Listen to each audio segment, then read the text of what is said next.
বউ বলে এটা স্বামী না সেকেন্ড আজরাইল। কথা কন কথা কন। আপনি বউকে সালাম দিতে পারেন না, কয় হুজুর সালাম দিদিকে শরম লাগে। বিয়ে করে 3 বাচ্চার বাবা হয়ে গেলেন, আপনার শরম লাগে না? আর বউ সালাম দিদিকে শরম লাগে। আপনার শরম বেশি হলে আপনার বউয়ের তো বাচ্চা হওয়ারই কথা না। কথা বলেন। ঘরে প্রবেশ করে সর্বপ্রথম বিবিকে সালাম দিবেন, আসসালামু আলাইকুম রহিমা, কেমন আছো সোনা? ঘরের দরজাটা খোলো না, আমি তোমার লিটনের বাপ, তোমার পাগল দিওয়ানা। বউ খুশি হয়ে দরজা খুলবে। কথা কন। কিন্তু আপনার আমার ব্যবহার এত মিষ্টি না। ঘরে দরজা চিৎকারে মেরে ডাক দেয়, এ রুবেলের মামি, এ দরজা খোল। বেশি দেরি হলে দরজা ভাঙ্গে ফেলে দিয়া, আজ তোর পিঠের ওপর কি যে হবি রে। ভিতর থেকে বউ বলে এটা স্বামী না সেকেন্ড আজরাইল। কথা কন কথা কন। আপনি বউকে সালাম দিতে পারেন না, কয় হুজুর সালাম দিদিকে শরম লাগে। বিয়ে করে 3 বাচ্চার বাবা হয়ে গেলেন, আপনার শরম লাগে না? আর বউ সালাম দিদিকে শরম লাগে। আপনার শরম বেশি হলে আপনার বউয়ের তো বাচ্চা হওয়ারই কথা না। কথা বলেন। স্বামী স্ত্রীর মধ্যে সালাম আদান প্রদান হলে আল্লাহর পক্ষ থেকে রহমত নাজিল হয়। সালাম আছে যেখানে শান্তি আছে, সালাম আছে যেখানে সমাধান আছে। বড় বড় ঝামেলা, ভাই ভাই ঝগড়া লাগছে, মুরব্বীরা বিচার করে, দে তোর বড় ভাই সালাম দে, দে হাত ধর, কোলাকুলি কর। একটা বড় ঝামেলা একটা সালামের মাধ্যমে কি হয়? সমাধান হয়ে যায়। কথা বলে ঠিক কিনা? স্বামী স্ত্রীর মধ্যে সালাম আদান প্রদান হলে আল্লাহর পক্ষ থেকে রহমত নাজিল হয়। একে অপরের প্রতি শ্রদ্ধা, ভক্তি, বিশ্বাস, ভালোবাসা বেড়ে যায়। কথা বলেন। ঘরের শান্তির দরকার নাই, তাহলে সালাম থাকলেই শান্তি, সালাম নাই অশান্তি। কথা কি বুঝতে পারলাম? শুধু সালাম না, লোকজন যদি না থাকে বইয়ের হাতটা ধরে মুসাফা করবেন। এ যুবক কার হাত? কথা কেন? বইয়ের হাত। পাশের বাড়ি ভাবির হাত না ধরলে ঝাঁটা দিয়ে পিটাবে। বইয়ের হাত ধরে মুসাফা করবেন। একেবারে যদি ময়দানটা ফাঁকা থাকে কোলাকুলি সেরে নেবেন বাজান। আজকে দাম্পত্য জীবনে সুখ নাই, শান্তি নাই। সকালে বিয়ে করে বিকেলে তালাক দেয়, সন্ধ্যায় বিয়ে করে সকালে তালাক দেয়। দাম্পত্য জীবনে সুখ নাই, শান্তি নাই। ঘরে ঘরে আজকে অশান্তি। এই দাম্পত্য জীবনে সুখ আর শান্তি পেতে হলে রসুলের 4টি সুন্নত আমল করা লাগবে। জোরে বলেন কয়টি সুন্নত? আরেকটু জোরে বলেন। স্লোগান শোনেন না। আপনি কি দাম্পত্য জীবনে অসুখী? আপনি দাম্পত্য জীবনে সুখ আর যদি শান্তি পেতে চান, রসুলের 4টি সুন্নত আপনাকে আমল করতে হবে। বিশ্বাস করেন, মৃত্যু পর্যন্ত আপনাদের দাম্পত্য জীবনে কোনো অশান্তি থাকবে না।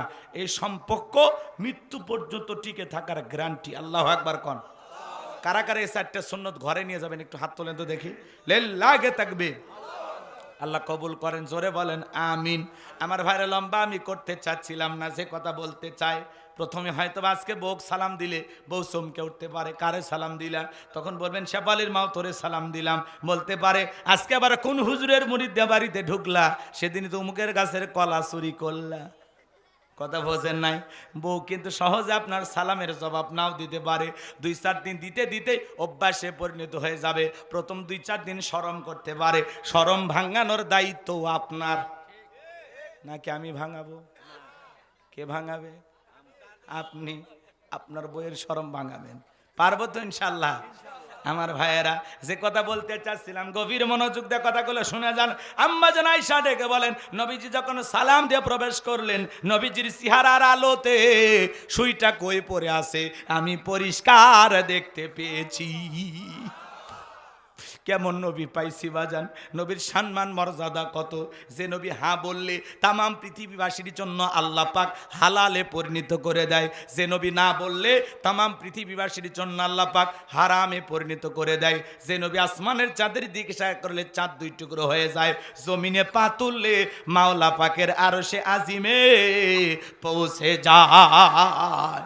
নবী যখন জমিনে পথ চলেন, আসমানের মেঘ আসে নবীকে ছায়া প্রদান করতেন। যেই নবীর চেহারার উপরে মশা মাছি পড়া হারাম। নবীজি যখন ঘেমে যেতেন, আম্মা জানেরা নবীজির দেহের ঘামগুলো শিশির ভিতরে জমা রাখতেন। বিশেষ দিনে নবীজির দেহের ঘামগুলো সুগন্ধি হিসাবে ব্যবহার করা হতো। বলুন সুবহানাল্লাহ। নবী যখন ওযু করতেন বাজান, নবীজির ওযুর পানি দিয়া সুগন্ধি পাওয়া যাইতো। আল্লাহু আকবার বল। সুঘ্রাণ বের হয়ে যেত। শুধু কে তাই, নবীর সম্মান মর্যাদা কত বাজান, কয়টা কথা আপনাদেরকে আমি বলবো বাজান। যে ছাগলের স্তনে দুধ নাই, রসুল হাত লাগা দিলে দুধই পরিপূর্ণ হয়ে যায়। যে খাবার 2-3 জন মানুষ খাবে, ওই খাবারে যদি রসুলের হাতটা লেগে যায়, শত শত মানুষ খাবার খেয়ে যেমন খাবার তেমনি থাকতো। বলুন সুবহানাল্লাহ। কেমন নবী পাইছি, কেমন নবী পাইছি। সেই নবীর কাছে বেলাল কথা মনে আছে না নাই? বেলাল ডেকে বলে, নবী আপনি কালেমার দাওয়াত দেন, ইসলামের প্রচার প্রসার করেন, দয়া করে আমারে কালেমা পড়ে মুসলমান বানায় দেন। নবীজি পড়া দিলেন, লা ইলাহা ইল্লাল্লাহু মুহাম্মাদুর রাসূলুল্লাহ সাল্লাল্লাহু আলাইহি ওয়াসাল্লাম। হযরতে বেলাল কালেমা পড়ে মুসলমান হয়ে গেল। নবী আমার ডেকে বলে, বেলাল ইসলামের অবস্থা এখন ভালো না, কালেমা পড়ে আপাতত প্রকাশ করা যাবে না। আপনারা বলেন তো বাজান, ইসলামের অবস্থা কি সব সময় ভালো থাকে? আজও তামাম পৃথিবীর দিকে তাকায় দেখেন, ওই তামাম পৃথিবীর জালেম আর বেঈমানেরা, ওই সাদা চামড়ার দলেরা, ওরা ঐক্যবদ্ধ হয়েছে পৃথিবীর জমিন থেকে ইসলাম আর মুসলমানকে মুছে ফেলে দিবে। কিন্তু বলেন তো বাজান, কঠিন কালে কি এটা সম্ভব হবে? হবে না। কারণ ওরা তো জানে না ইসলামের সুইচ আছে কার হাতে। আমার আল্লাহ ডেকে বলেন, ইউরিদুনা লিতুফিউ নূরাল্লাহি বিআফওয়াহিহিম ওয়াল্লাহু মুতিম্মু নূরিহি ওয়ালাউ কারিহাল কাফিরুন। সূরা সাফ আয়াত নাম্বার 8 আল্লাহ রাব্বুল আলামিন জানিয়ে দিলেন, কাফেররা চাই মুখের বোধ করে দিনের আলোকে, ইসলামের আলোকে, কোরআনের আলোকে নেভায়া দিতে। আমার আল্লাহ ডেকে বলেন, আল্লাহু মুতিম্মু নূরিহি, এই জমিনে দিনের আলোকে, কোরআনের আলোকে, ইসলামের আলোকে আমি আল্লাহ রাব্বুল আলামিন প্রতিষ্ঠিত করেই ছাড়ব। যদিও কাফের বেঈমানদের অন্তরে যত ধরনের জ্বালা যন্ত্রণা হোক না কেন, বলুন আল্লাহু আকবার। ইসলাম ছিল, ইসলাম আছে, ইসলাম থাকবে। ইসলামকে থামায়া দিতে আসবে যারা, আল্লাহ তাদেরকে থামিয়ে দেবেন। কথা বলেন ঠিক কিনা? ইসলামকে বিদায় করতে আসবে যারা, আল্লাহ তাদের বিদায়ের ঘন্টা বাজাবে। নমরুদ, ফিরাউন, আবু জাহেল যেমন পারে নাই, বর্তমান পৃথিবীর নেতানিয়াহু বলেন, ডোনাল্ড ট্রাম্প বলেন, আর ভারতের মোদি বলেন, এ সমস্ত জানোয়ারেরাও পারবে না। কথা কন না কে? যারা এই মুসলমানের রক্ত নিয়ে খেলা করে তাদের জীবনের পরিণতি ভালো হয় না। কথা বলেন।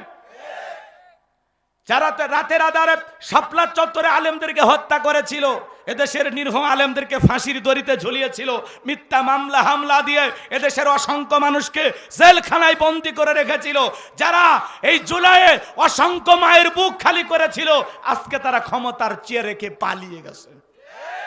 যেই ট্রাইব্যুনাল গঠন করে আল্লামা সাইদি হুজুরের মৃত্যুদণ্ডের রায় দেওয়া হয়েছে, ওই একই ট্রাইব্যুনালে, নিজের তৈরি করা ট্রাইব্যুনালে নিজের নামে ফাঁসির রায় হয়ে গেছে। খেলা কার? খেলা কার? এরপরে উনি বলতেছে, আমি দেশের কাছে আছি, শর্ট করে ঢুকবো। কথা বলেন। ঢুকবেন তো বের হলেন কেন? কথা কন। যাওয়ার আগে বলে যান নাই? বলে গেছে আপনাদেরকে? আমাকে বলেনি, আপনাদেরকে বলছে? তাহলে আসার আগে বলার দরকার নাই। এই দেশ আপনার বাবার, এই দেশ আপনার স্বামীর, আপনি আসেন। কথা কন। বুবু আইবা, তুমি আইবা গো, সেই দিন আইসা বুবু ক্ষমতা পাইবা না। ও বুবু আইবা, তুমি আইবা গো, সেই দিন আইসা বুবু ক্ষমতা পাইবা না। খোঁজ নাই বহু কাদের কাকার, অবস্থা খারাপ দরবেশ বাবার, হাউন আঙ্কেল এখন সামনে আসে না।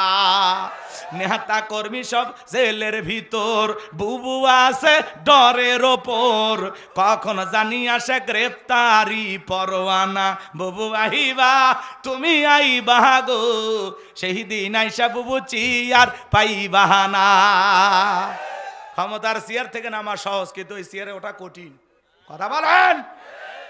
এদেশের আপসহীন দেশ নেত্রী, আসল দেশপ্রেমিক নেত্রী হলো বেগম খালেদা জিয়া। এখনো অসুস্থ হয়ে আরে হাসপাতালে পড়ে আছেন। সারা দেশের লক্ষ লক্ষ মানুষ যার জন্য দোয়া করতেছে। উনি ওনার জীবন দশায় যতবার প্রধানমন্ত্রী হয়েছেন, দেশ নেত্রী বেগম খালেদা জিয়া কখনো আলেমদেরকে অপমান করেন নাই। কোন আলেমকে তিনি জেলখানায় বন্দী করেন নাই। ইসলামের বিরুদ্ধে কোন আইন পাশ করেনি। কথা বলেন ঠিক কিনা? উনি আলেমদেরকে বড় মহাব্বত করতেন, ভালোবাসতেন। 2013 সালে যখন শাপলা চত্বরে নির্বিচারে আলেমদেরকে হত্যা করা হয়েছিল, উনি তখন বজ্রে কণ্ঠে সময়ের সাহসী একজন নেত্রী বেগম খালেদা জিয়া বক্তব্য দিয়ে বলেছেন, কতজন হাফেজকে হত্যা করেছেন, কতজন আলেমকে হত্যা করেছেন, কতজন সেনা সদস্যদেরকে হত্যা করেছেন, আপনারা যা শুরু করেছেন আল্লাহর গজব পড়বে। কি বলেন, আল্লাহর গজব পড়ে নাই? দেশনেত্রী বেগম খালেদা জিয়াকে তার নিজ বাসস্থান ক্যান্টনমেন্টের বাসা থেকে বের করে দিয়েছেন। উনি বলেছেন, জোর করে দরজা ভেঙে আমার ঘরে প্রবেশ করানো হয়েছে। উনি সেই সময় 9-10 মিনিট বক্তব্য দিয়ে জোরে চোখের পানি ছেড়ে দিয়ে কান্না করেছেন আর বলেছেন, আমি কার কাছে বিচার দেব, কার কাছে সাহায্য চাইব, আমি আমার আল্লাহর কাছে বিচার দিলাম। কি বলেন, আল্লাহ বিচার করে নাই? আপনি করেছেন দেশনেত্রী বেগম খালেদা জিয়াকে ঘর ছাড়া, আর আল্লাহ এমন পরিবেশ তৈরি করেছে আপনাকে করেছে দেশ ছাড়া। কথা বলেন ঠিক না? এজন্য বেশি বাড়তে নাই। দুটাই নেত্রী, কথা বলেন, দুইজনই মহিলা মানুষ। একজন আলেমদেরকে মোহাব্বত করতেন, ভালোবাসতেন, মসজিদ মাদ্রাসাকে ভালোবাসতেন, আর একজন আলেমদেরকে দেখতেই পারতেন না। দাড়ি টুপি দেখলে তার কাছে জঙ্গি মনে হইতো। কথা বলেন ঠিক কিনা? আজকে কই পৃথিবীর কোন মুসলিম রাষ্ট্রে আপনার জায়গা হয়নি। কথা কন না খায়। পাশের দেশ হিন্দু দাদাদের কাছে গেছেন, এটার দ্বারা প্রমাণ হয় এই পৃথিবীর কোন মুসলিম রাষ্ট্র আপনাকে ভালোবাসে না। কথা কন। কারণ আপনি একজন মুসলমানের স্ত্রী, মুসলমানের মেয়ে। আপনি যাবেন সৌদি আরব, আপনি যাবেন কাতার, আপনি যাবেন দুবাই, কিন্তু আপনি কেন ভারতে? কথা কন না কেন বাজান? এগুলো বললে তো আপনারা মন খারাপ করেন। শোনেন, সারা জীবন কি আর চুপ থাকা যায়? আজকে দেশনেত্রী বেগম খালেদা জিয়া অসুস্থ, মমস্য অবস্থায় হাসপাতালে ভর্তি। কখন যে কি হবে আমরা কেউ জানি না। হয়তোবা বড় কোনো দুঃসংবাদ আসতে পারে, আবার বড় কোনো সুসংবাদও আসতে পারে। অনেকে বলতেছেন জনাব তারেক রহমান বিএনপির ভারপ্রাপ্ত চেয়ারম্যান, তিনি লন্ডন থেকে রওনা করেছেন। আগামীকাল অর্থাৎ 3 তারিখে উনি নাকি দেশে আসবেন, আমরা শুনতেছি। আলহামদুলিল্লাহ, আসা দরকার। কারণ এই বিপদের সময় সবচাইতে মায়ের পাশে একটা সন্তানের থাকা দরকার। উনি স্বামী হারিয়েছেন, ছেলে হারিয়েছেন, একটা মাত্র ছেলে জীবিত আছেন। এজন্য জনাব তারেক রহমানের মায়ের এই শেষ সময় তার কাছে থেকে তার সেবা করে তার দোয়া নেওয়া উচিত। কথা বলেন ঠিক কিনা? নানা জটিলতার কারণে আসতে পারতেছেন না, তবে দেশের বর্তমান যারা দায়িত্ব